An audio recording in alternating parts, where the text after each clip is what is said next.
So hello guys, welcome back to my channel. So what I have here today is the 2023 Ford Ranger Sport 4x2. Yet again a 4x2 van, but I don't mind since most of my Ranger reviews are all the 4x2 models. I have a review of most of the Rangers already. Link of those will be in the description down below. So this is actually the last Ford Ranger variant that I've yet to feature on my channel. I won't be doing an XLS anymore because it's almost the same as the XLT. And like the XLT, this Ranger Sport sits in between as I said, the XLT and the Wildtrak 4x2. So actually, this Ranger Sport is the best of both worlds. You get some goodies of the XLT and the Wildtrak combined. So starting off with the exterior, my favorite color has to be that Sedona orange. Sadly, there's no red like that of the Ranger FX4. Also, I have a review of those here in Fort Makati. Link of that as well will be in the description down below. So I'd like to thank them and Miss Sharon, Miss Charis, and Sir Ace for making this review possible. And let's not forget as well Mrs. E. So back here to this Ranger Sport, differences between the Wildtrak and this Sport visually is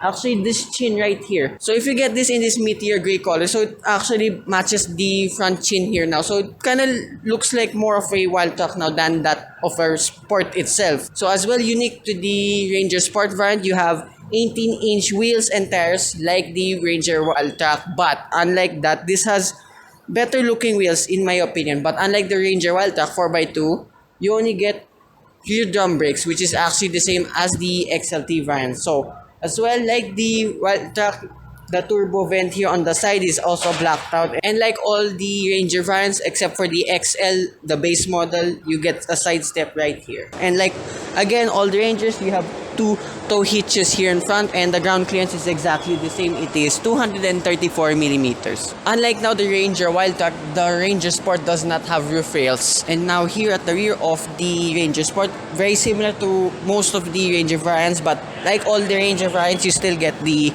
side back step here. And as well, unlike the Wildtrak, you don't have a blind spot radar here on the rear tail lights, but that's only available for the Wildtrak 4x4. So as well, I get to the differences between this Ranger Sport 4x2 and 4x4 later on. But what I like with this Sport now, besides the black badge here on the side like the Everest Sport, I was expecting this not to have an assisted tailgate, but this has an assisted tailgate. I mean, look, I can carry it with one arm. And like all the Ranger variants, there are shapes for your cups here and your clamp hooks here on the tailgate. But unlike now the Wildtrak, but similar to the XLT and all the variants below, there's no more sockets here on the left side of the load bed. But at least you still have the bed liner, unlike the XL variant. But so exactly the same layout here for threading hooks, and the payload capacity as well. You have a total of 985 kilograms because this is the 4x2. Let's not forget. And as well, like all the Rangers, there's a little Easter egg right here. So that's about it here in the exterior of the all-new Ford Ranger Sport van. I'll show you the interior.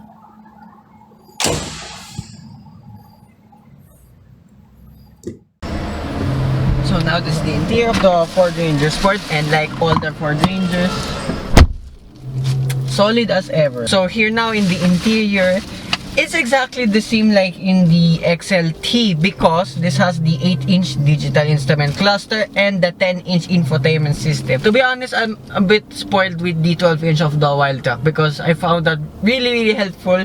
And judging the experience of, shout out to Adrian1011 again, during the Ford Island Conquest event last July, I found that it's easier to maneuver, for me only, with the 12-inch system. But it's still easy to read with the 10-inch. And like the XLT and Ranger Wildtrak 4x2, this only has a reverse camera. No parking sensors at front, but at least you still have them at the rear. So as well, same layout here on the door card. How you open the door, it's here in the handle itself, which we got used to really quickly with my family.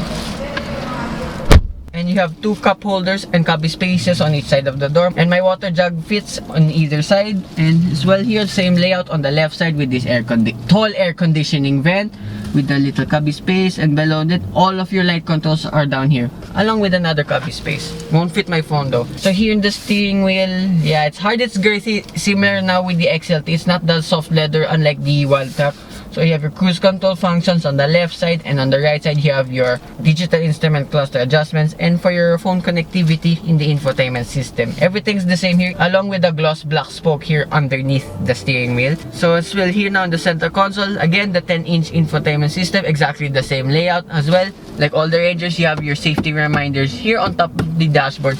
Now, one thing I missed a lot in all of my new Ford Ranger reviews, as well with the Ford Everest, I keep forgetting to mention this.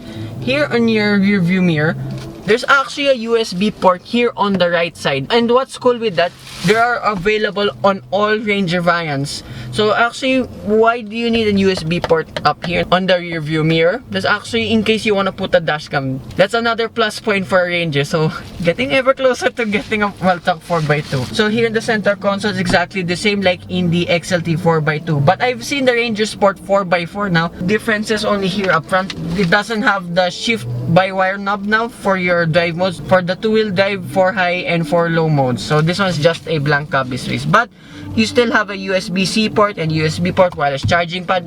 Fits my phone perfectly, but my phone isn't capable of wireless charging though.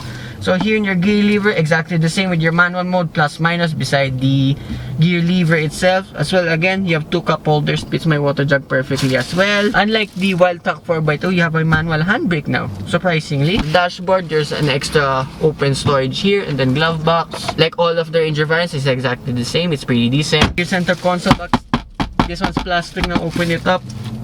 Alright, the space is decent as well. There's also space for your key and a 12-volt socket. No idea why would you put your key there in the first place in case you leave it by accident. Above here, you have your sunglasses holder, and then your array of lights here. Visors, there's no mirror here on this side, but only a ticket leaf holder. They don't extend. I'm still bummed out that the Rangers don't extend at all, but the Everest do. As well, unique to this Ranger Sport variant are these seats. Exactly the same like in the Everest Sport variant. They're leather and black as well. Again, hence the name. The seats are more to the sportier side, but it's not bad with the bolster. I mean, look, I can still move around. Maybe I'm just that skinny. So yeah, that's about it here in front of the Ranger Sport. I'll show you the rear seats. So this is the rear of the Ford Ranger Sport. Still as solid as ever. As well on the door cards, unlike in front now where this one is soft, the rears now are plastic. But at least the soft pads remain here for your elbows. And like as well, same door handles here. You have two cup holders and smaller cubby spaces now on each side. But still my water jug fits. You have two map pockets here on each side. And unlike the Walkaround now, here in the middle there's no more air conditioning vents, but only a cubby space and a 12-volt socket. And yet again, like I said in front, unique to this Ranger Sport brand are these seats. They're still leather and black. And then as well here you have a central armrest, and like all the Rangers, you have to pull it up first before you can put it down easily. Oh my god, this one's hard. I wish you can just pull it down just like that, but you have to pull this up. There you go. Then you can put your water jug here, or cups. I find that really annoying. That's the only nitpick I don't like with all of the Rangers, is the central armrest. It's a two-step process. So again, if I sit here in the middle, transmission tunnel is wide and a little bit tall, but won't get in the way that much. You can just simply put your feet up. As well, same space here throughout all of the Rangers with my feet room, knee room, and then headroom. All excellent throughout. Same layout here in the back where you can hide your Christmas gifts, and for your tire repair kit, it's all here in the back. And as well, you have two coat hangers here above on the ceiling, and a light here in the middle. So powering this Ranger Sport variant, like the Ranger Walkaround 4x2 variant, it's a 2-liter turbocharged 4-cylinder diesel engine that produces 170 horsepower and 405 Newton meters of torque. And this one as well is mated to a 6-speed automatic transmission. Yet again, you only can get the 2-liter bi-turbo 4-cylinder diesel engine with the 10-speed automatic transmission in the Walkaround 4x4.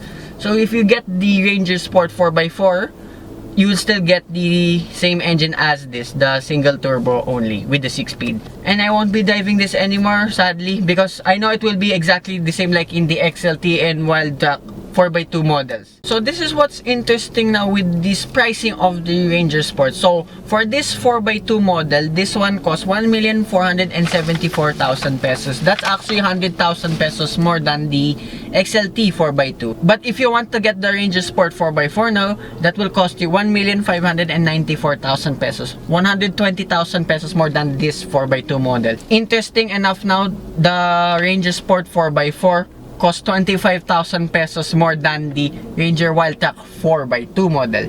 So I know what I'll be getting now. This concludes my walk-around review of this Ranger Sport. So I'd like to thank Ford Makati, Mrs. C, Miss Sharon, Miss Charis, Sir Ace, and Miss Pamela for making this review possible. So hope you guys like and subscribe, and I will see you with more future car reviews and walk-around reviews. So hopefully, very soon, I'll get my hands on the Ranger Wildtrak 4x4. So stay tuned for that.